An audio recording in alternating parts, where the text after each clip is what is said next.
వృశ్చిక రాశి వాళ్లకు ఈ వారం మిశ్రమ ఫలితాలు కలిగే సూచన కనిపిస్తుంది. వృత్తి ఉద్యోగాల పరంగా కొంత ఆత్మరక్షణతో వ్యవహరించవలసిన వారంగా ఈ వారం ఉండబోతుంది. సమస్యలు వివిధ రూపాల్లో కలిగే సూచనలు ఉన్నాయి. అయితే ఈ సమస్యలు ఎటువైపు నుండి ఎలా రాబోతున్నాయి అనేటటువంటి ఊహించే శక్తిని పొందే ప్రయత్నం చేయండి. భవిష్యత్తు గురించి జాగ్రత్తగా ప్రణాళికను రూపొందించుకోండి. లోపాలను సరిచేసుకుంటూ మీ కార్యక్రమాలను రూపొందించుకున్నట్లయితే ఎంతో కొంత ఆనందదాయకంగా గడిచిపోయే అవకాశాలు ఉన్నాయి. వివిధ రూపాల్లో చూస్తే ఈ వారం భద్రతా సంబంధమైనటువంటి లోపాలు స్పష్టంగా కనిపిస్తున్నాయి. మీ విలువైనటువంటి వస్తువులు, ఆభరణాలు, వ్యక్తిగత జీవనం, కుటుంబ వాతావరణం అన్నింటిలో కూడా ఈ వారం జాగ్రత్తగా ఉండేటటువంటి ప్రయత్నం చేయండి. కొన్ని విషయాల్లో ధైర్య సాహసాలతో వ్యవహరించగలుగుతారు. వృత్తి ఉద్యోగాలు వ్యాపారాల పరంగా చూస్తే మంచి నైపుణ్యంతో వ్యవహరించి అందరినీ ఆకట్టుకోగలుగుతారు. ఆర్థికంగా సాధారణంగా ఉన్నప్పటికీ ఆదాయానికి సరిపడినటువంటి జీవనాలు కూడా ఉండబోతున్నాయి.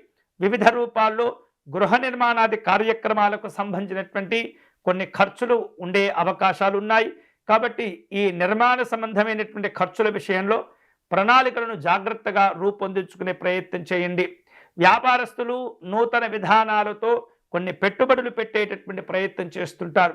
భాగస్తులతో భాగస్వామ్య వ్యాపారాలు చేపట్టే సందర్భంలో ఒప్పందాలను జాగ్రత్తగా రూపొందించుకునే ప్రయత్నం చేయండి. తొందరపడకూడదు. అనుభవజ్ఞుల యొక్క సలహాలు మీకు ఉపయోగపడుతుంటాయి. విద్యా సంబంధమైనటువంటి అంశాల్లో చూస్తే కనుక జీవశాస్త్రము, వైద్య శాస్త్రము, అలాగే ఇంజనీరింగ్ రంగాల్లో చదివేటటువంటి విద్యార్థులకు ఈ వారం అనుకూలంగా ఉండబోతుంది. కష్టపడి చదవండి. మంచి ప్రయోజనాలు కూడా కలిసి వస్తుంటాయి. కుటుంబ వాతావరణం ఈ వారం ప్రశాంతంగా ఉన్నప్పటికీ కూడా కొన్ని కఠినమైనటువంటి నిర్ణయాలు తీసుకోవటం, శారీరక సంబంధమైనటువంటి ఇబ్బందులు ఏర్పడేటటువంటి సూచనలు కనిపిస్తున్నాయి. ఇటువంటి విషయాల్లో కొంత జాగ్రత్తగా ఉంటూ ఆరోగ్యాలను కాపాడుకుంటూ ఉన్నట్లయితే కనుక ఎలాంటి ఇబ్బందులు లేకుండా మీరు బయటపడగలుగుతారు. మొత్తం మీద చూస్తే వృశ్చిక రాశి వారు ఈ వారం శుభకరమైనటువంటి ఫలితాలను పొందేందుకై మహాగణపతి స్వామి వారిని పూజించే ప్రయత్నం చేయండి. సంకటనాశి గణపతి స్తోత్రమును పారాయణం చేయండి.